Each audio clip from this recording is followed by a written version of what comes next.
Esta semana tuvimos los datos de CAME de caída en la industria y lo tenemos a Facundo Aveiro aquí en el piso con nosotros, que es el secretario general del personal de químicos y petroquímicos, justamente porque fue uno de los rubros más golpeados por esta recesión que estamos viviendo. ¿Qué tal, Facundo? ¿Qué tal? Buenos días, ¿cómo estás? Gracias por invitarme. Por favor, a vos por venir acá. ¿Cómo está el sector? El sector está golpeado, ¿no? En términos generales no escapa la realidad de la mayoría de los sectores. Si bien es cierto que hemos visto en algunos lados que se habla de que la industria química y petroquímica a veces en estas crisis es la que le llega de manera más light o le llega más tardíamente, ¿no? Y suele pasar lo mismo creo que con la industria de la alimentación, si no me equivoco, pero es cierto que esta vez parece que los procesos se han acelerado y vemos estos datos que hablaba vos de un informe que largó la CAME, donde habla de una retracción de un 15%, después de un pequeño veranito que se había tenido, porque en el caso nuestro, los últimos meses había empezado un proceso de suspensiones en muchas actividades, donde entendíamos que seguido a eso venían los despidos. En algunos casos se han concretado, pero en muchos otros casos, en julio, las empresas han vuelto a llamar a los laburantes para que vuelvan al trabajo. En el caso nuestro, por ejemplo, si vemos la producción y las ventas, han tenido un incremento entre el 9 y el 12%, las ventas locales, en julio respecto a junio. Por eso te digo que vemos que fue un pequeño veranito, sí, y que ahora con esta contracción, bueno, se volvió a caer todo. ¿Y en cuanto a puestos laborales? ¿Cómo está? En cuanto a puestos laborales, no tenemos una pérdida todavía muy grande, por esto que te decía que la crisis siempre llega tardía, sí, y lo que se había empezado a ver si eran las suspensiones. Claro. Ahora se habían levantado, pero entendemos que ahora con estos números en cualquier momento van a estar las empresas volviendo a hablar de suspensiones con los laburantes. ¿Ustedes qué rubros alcanzan? ¿Cuáles son los productos que principalmente se producen en Argentina? Y la industria química y petroquímica es una industria que abarca más de 2000 industrias. Es una de las pocas industrias madres de industrias. Claro. Así que te podría decir que todo lo que uno ve alrededor, desde la ropa, la alimentación, los plásticos y demás, pasan por la industria nuestra. O sea, ¿no? Todo lo que tenemos habitualmente en nuestro alcance, digamos. Tal cual. Yo digo siempre, hoy en día la industria química es lo que era antiguamente la industria metalúrgica, ¿no? Donde claro, todo pasaba por la industria metalúrgica, claro, las charolas, los vehículos eran casi todos metálicos. Hoy si uno mira todo lo que está alrededor, es más que nada plástico, ¿no? Que es un derivado final de... Claro, está en el centro de la matriz productiva porque es insumo a todas las demás industrias. Y sí, la lapicera esa, el cuaderno que tengo en mano tiene ¿cómo se llama esto? El espiral Arancel de plástico. Los alimenticios, como te decía hace un rato. Claro. Yo digo los alimenticios, sí, parece ser más industria química que otra cosa. Está en todo, el paquete de plástico. Y si a ustedes les va mal, significa que estamos detonados. Tal cual, claro, tal cual. Y eso es lo que se está viendo, ¿no? Con preocupación. Y ni que hablar con los salarios de los trabajadores, que es algo que no hemos hablado hasta ahora. Sí, hablemos de eso. Los salarios están bajos.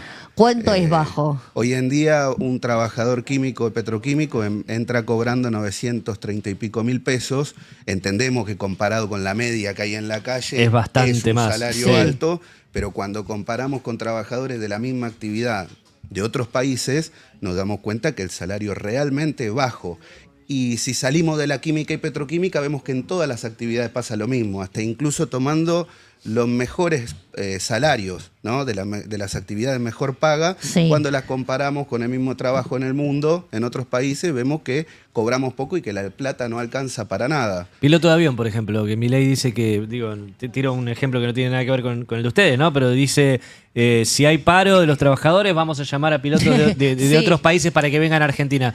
Y lo que dicen los pilotos argentinos es, llamalos, pero venir, no van a querer venir por el 20% de lo que ganan afuera. Tal cual, tal cual.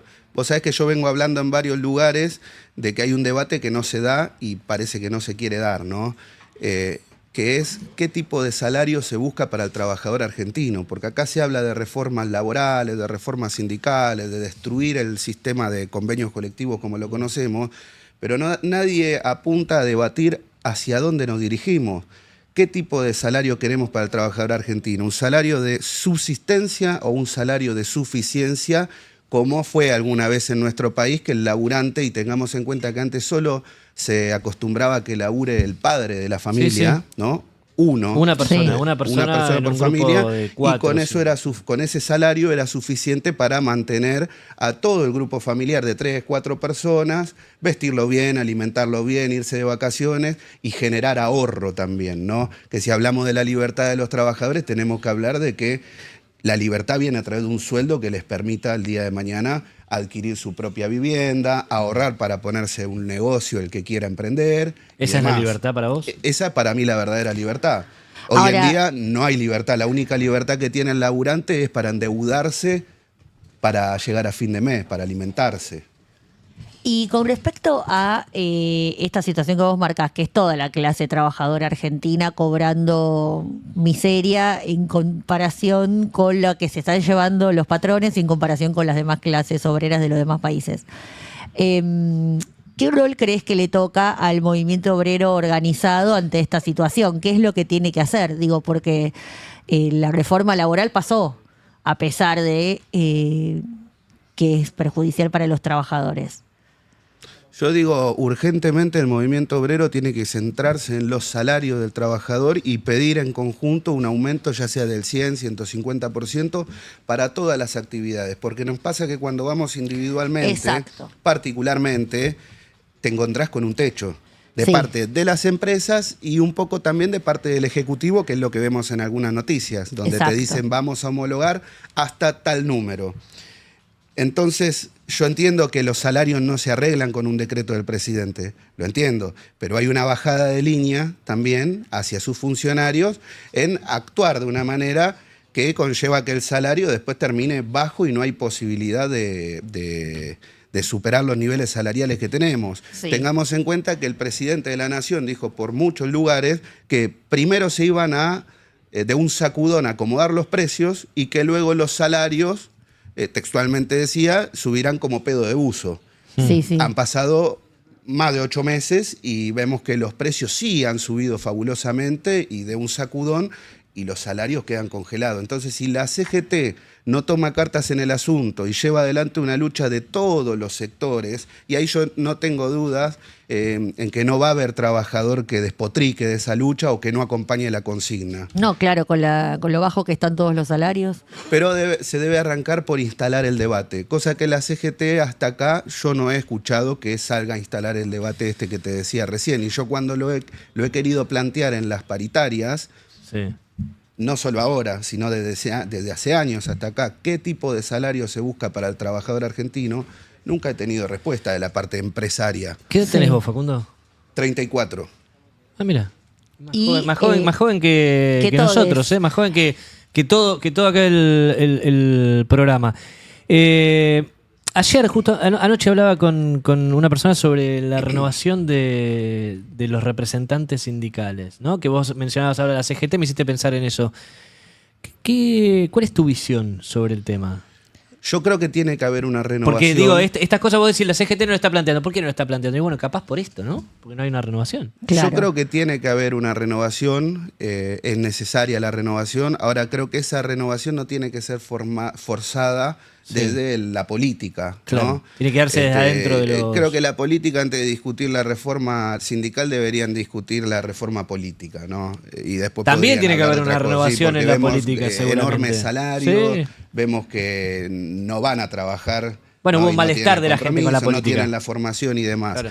Pero respecto al tema de la renovación, yo creo que es importante. Yo creo que hoy en día ya los mecanismos en los gremios existen. En todo caso, habrá que por ahí controlarlo más, ¿no? Pero además hay un problema de fondo si hablamos de renovación.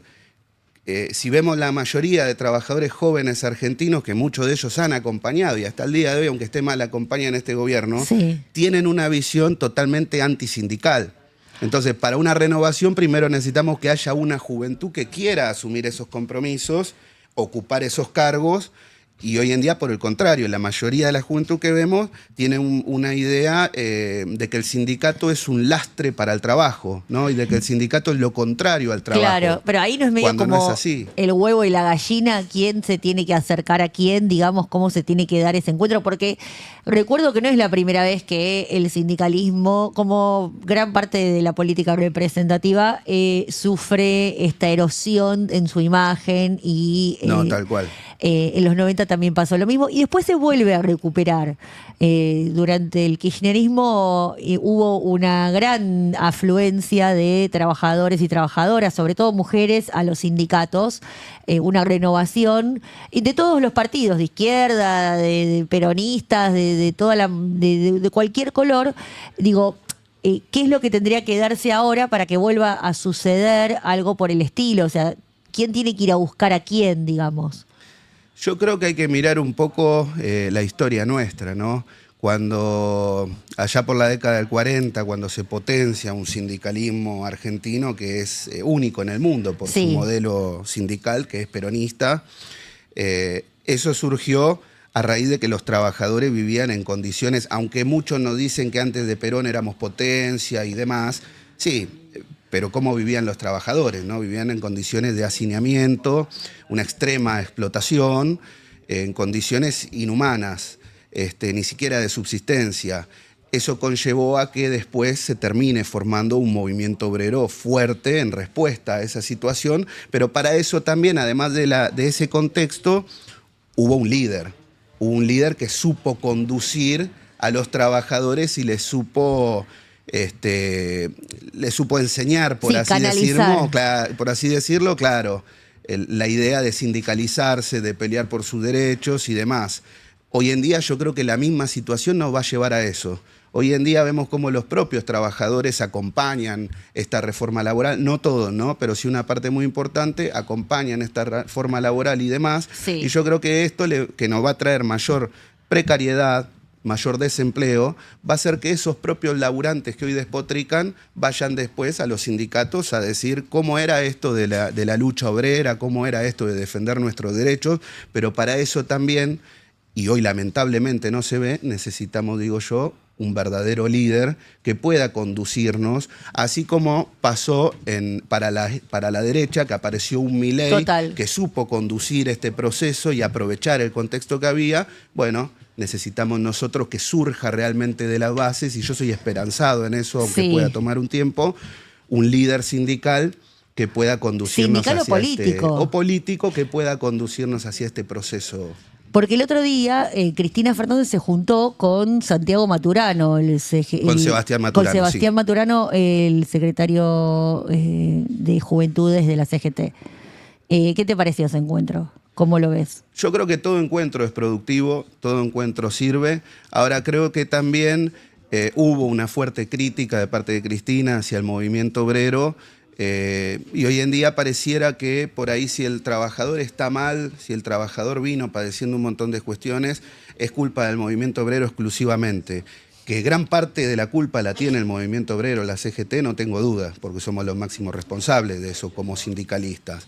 Pero creo que no hubo una autocrítica y tampoco se valoró que el movimiento obrero en su conjunto acompañó en un montón de cuestiones al gobierno anterior. Y hoy es ese gobierno el que le reclama, vos no peleaste por esto. Entonces me parece que ahí no son suficientemente claras las cosas, y creo que por eso ha habido un malestar, uno lo ha notado entre un montón de dirigentes respecto a estos temas. Muy interesante la postura de Facundo Aveiro. Te agradezco que hayas venido para acá. Y vamos a volver a convocarte en el futuro, porque la verdad que es una voz nueva, joven y distinta. Bueno, les agradezco. Muchas gracias. Un placer haberte conocido. Facundo Aveiro, secretario general del Sindicato de Personal Químico y Petroquímico.